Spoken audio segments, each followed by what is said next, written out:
kasi nandyan siya, naka-place. Kasi dyan ko siya nararamdaman.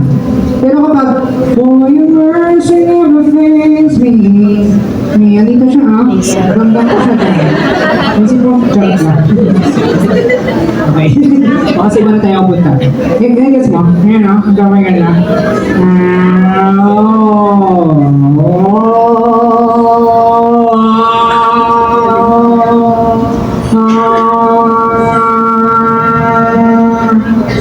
Squidward. Si Squidward, ano siya, Nissan. Si SpongeBob is naka-forward siya.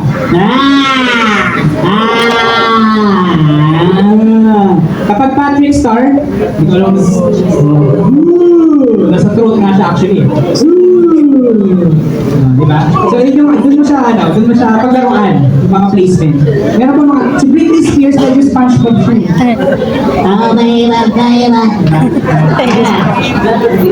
Naka yung ano niya, yung earrings niya.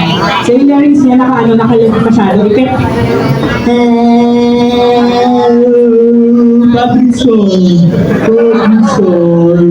Oh, nagawa niya si Patrick Star pero si Jaya kahit ganyan kumanta. Diba?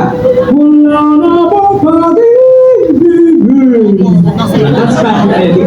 Nagamit mo siya kasi, nag-gets ba? Nagamit mo siya kasi doon mo kung saan mapapatulogin yung boses mo. Kaya mo rin mag-imitate ng mga singers sa favorite mo. If you will try to ricochet your tone sa loob ng vocal track mo, marami yan sa, itry mo siyang paglaruan. Meron akong content yan before. Anong kanta ko nun? Ay, Rainbow ata rin. Rainbow? Take a little time. Medyo nasal yun See the butterflies close. Diba?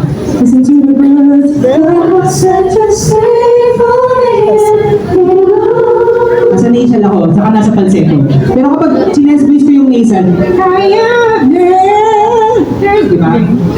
So mostly, kapag nag-falsetto ka, nag-head voice ka, usually ang resonators mo is nasal. Saan mo siya nararamdaman?